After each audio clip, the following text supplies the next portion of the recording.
How does one write bestsellers in 14 minutes?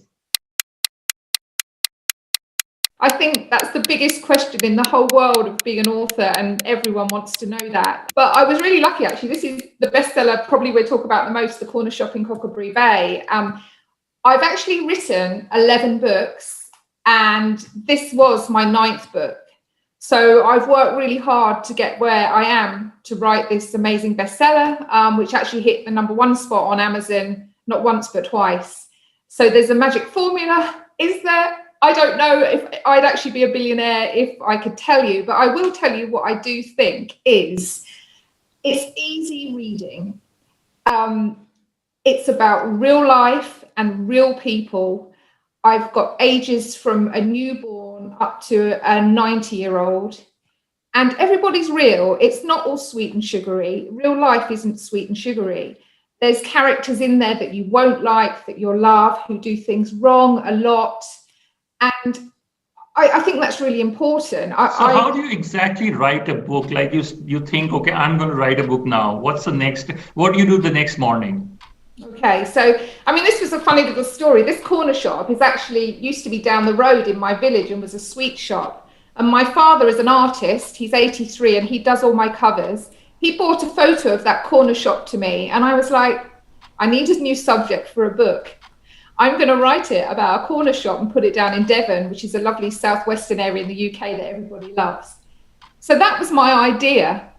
And then I thought, well, that's going to be a bit boring if it's just about a shop. What can the heroine, what can we do to make her interesting? And so I made her from a deprived background. She's a foster girl. She's had a really tough upbringing. And she inherits this shop from a mystery benefactor. So you want her to do well. So I think you're immediately think, oh, this girl has got everything. But of course, she's really feisty. She doesn't really want it. She's going to say, I'm going to get it. I'm going to sell it for cash and I'm going to have an amazing life.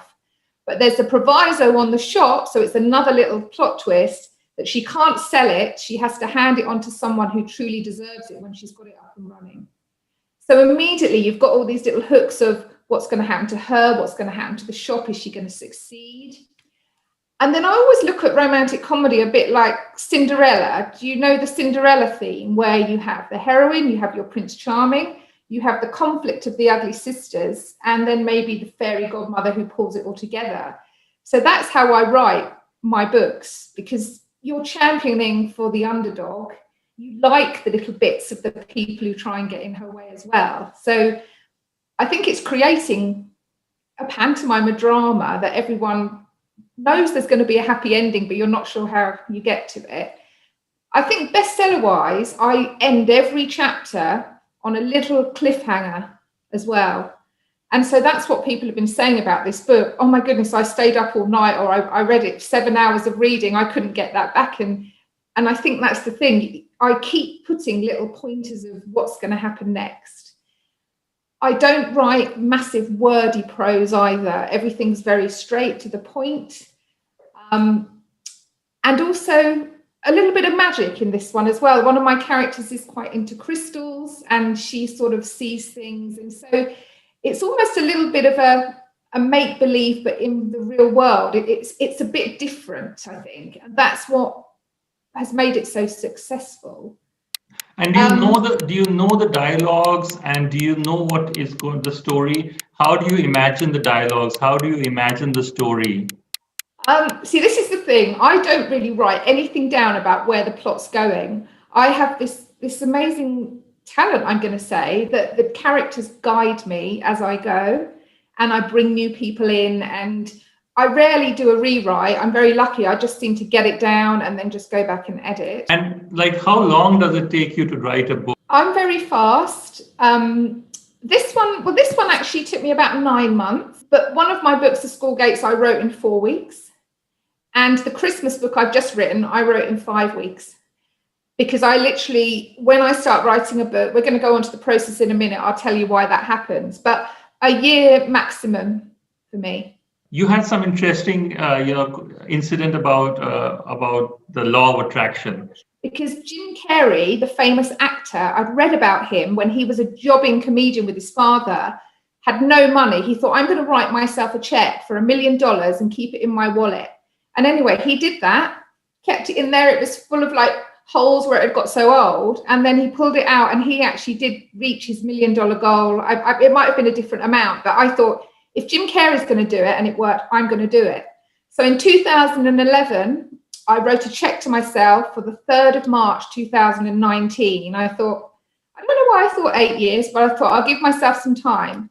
Anyway, on the 3rd of the 3rd, 2019, this book had got to #1 in the Amazon bestseller chart, and the check that I wrote to myself was the exact amount that I'd been earning for this book.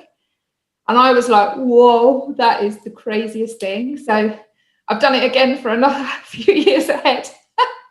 But I was saying, law of attraction, you see all these courses and people want to learn about it. But fundamentally, I think you have to be kind to people, and you have to visualize your goals. My next goal is I'd love to be #1 on the Sunday Times bestseller chart, which is for paperbacks. I've been successful with ebooks, and that's what I'm putting out there now, that I'd love to be a #1 bestseller then. So, and I think it's believe in yourself as well. I mean, I kept going for years and years and knocking on doors. In fact, I walked into Waterstones, the bookstore in the UK, with a self-published book.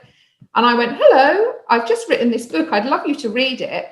Was really lucky. The lady was very responsive, read it, loved it. She said, come in and do a signing this weekend. And from then on, because I got all my friends, all my family to queue around the door at Waterstones, buy my book, they then sent an email out to all the stores in the southeast of England. And I started that way. And it was just being really bold. And I think be polite, but be bold. And I'm lucky that I've had a marketing and PR background as well as can write. And not everybody has that.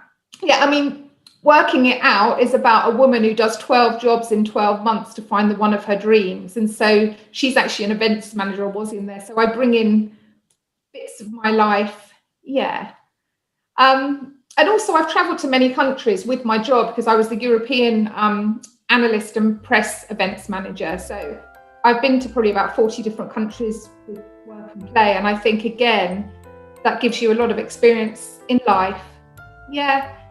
And I think life experience, because I'm older now as well. I mean, I think obviously as you get older, you learn a lot more. The character is a foster girl in here. I lost my mum at a very young age, and I think I am the heart of Rosa in that book. I wasn't fostered, but I've had a big loss. So yeah, I think it's a combination of heart, soul, and experience being a good writer. So what is your process of writing, the exact process of your writing? I'd love to say that I'm glamorous and I lie on a chaise longue and I do it like that, but no, I literally write in my bed. I've got, this is sort of a kitchen area with a table. I've got it all set up with a screen. No, I can't do it. I have to be really cozy, and I know then that I won't stop and do any chores. So I write in complete comfort. And so my writing day, for example, my Christmas book, I was getting up at 5 a.m, having breakfast, starting at 6, and literally writing and typing till I couldn't type anymore. And I find the writing process, the quicker I do it and the more hours, the better the book, because you never forget anything then. You're always on it. But I am quite demented when I write like that, and my family laugh at me. It's a bit, because I'm so, all the time I'm thinking, and I probably only have about 4 hours sleep a night. I'm so tired at the moment. I need to catch up now the book's finished. But yeah, I'm very full on. And do you write directly onto like a laptop, or how? Straight onto a laptop. My handwriting is appalling now because I never actually use it. But yeah, I write very fast, and I aim to write between 3,000 to 5,000 words a day. And this sort of book is 75,000 words, and that's what I aim for. So in theory, if you think of that amount of words that I type, it isn't going to take that long if as long as the thoughts are flowing. So you already have a plot in your mind, or the plot goes ahead as the book goes ahead, and the characters and their dialogues, how do they all take shape? So I'm writing a trilogy, which the Cockleberry Bay, that's #1, that's #2, Meet Me, and The Gift is #3. it's wonderful because you have all your characters. And so I do think, okay, what's going to happen to them in this one? And how are they going to progress through to make a happy ending and make things continue forward? So, yeah, I have rough ideas. Like the Christmas book, I knew a hotel inspector was going to come to the hotel and there was going to be some drama, and I wanted a character who hadn't had a particularly good love life to sort themselves out. So I have the rough idea.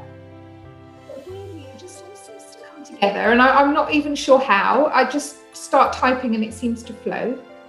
But I would say, for a book I've written quite recently, not the Christmas one, I did do a full synopsis of about 5 pages, and it was good then. And I think if you're starting out, I kept referring back to what was happening, and it did help me draw the plot along, so I knew that it would have a beginning, middle, and good end.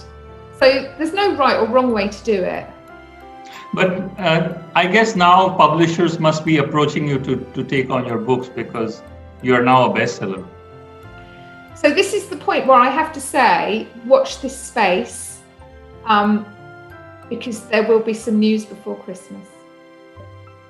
Let's do a synopsis of all your books. Tell us a little bit about, from your first book till the book now. Okay, really, really briefly. I've got to remember them all now. So Working It Out, I've talked about already. A woman got made redundant, so she did 12 jobs and she was like a divorce lawyer, a funeral director, worked in an old people's home for ex-celebrities. So it was a real comedy. I wrote Starfish, which was about a Piscean woman who couldn't find love, so she dates each sign of the zodiac. And I had the 12 theme going, and I thought, because it's so easy then to manage it. I wrote The School Gates, which was about 4 mums and 1 dad and how their lives intertwined around the school gate. So again, it was very drama-y. Better Together, which was about an older woman, younger man romance, and how that was really real, how it can be great and exciting, but also very difficult. I wrote Love Me Tinder, which I thought would be my biggest hit, which was about the Tinder dating app. I did a spin, obviously, on Love Me Tender, the Elvis song. So that's now out there called It Started With a Click. I changed the name. I wrote a book actually about infertility. A lot of people suffer from it, but I put it into fiction as a romantic comedy. A lady loses twins and she can't have children, so she sets up an event hub for everyone who has fertility issues. So I dealt with a really sad issue, which I've experienced myself. And I've had so many letters from people or emails just thanking me for writing that book, because I addressed it in a way where I had made them feel better, which made me feel better. Gosh, how many is that? I'm trying to think of them all lined up now. And then obviously the 3 Cockleberries, which have been my greatest successes. And the Christmas book is coming. I think I might have missed one. I don't know. Oh, and I wrote another Christmas book called Christmas Evie, which is a tiny little novella, but which is a very spiritual book, and it's just 99p at the moment. So if you haven't read me before and want to start on something, that might be a good start. It's just like a few pages. Okay, so tell us about the Christmas book that's coming. Oh, yes. So Christmas in Cockleberry Bay ties up all the characters that are in the Cockleberry Bay series. And there is the hotel inspector gets poisoned, and Rosa, the main character, has now got a baby, which people haven't seen before. She's arranging the Christmas karaoke concert, so that causes lots of fun. So really, it's actually a very funny, joyous book with a little bit of drama because you don't know who's poisoned the hotel inspector. So thank you, Nicola. That was amazing and lovely to meet you in a quick roundup of all the amazing things that you've been doing.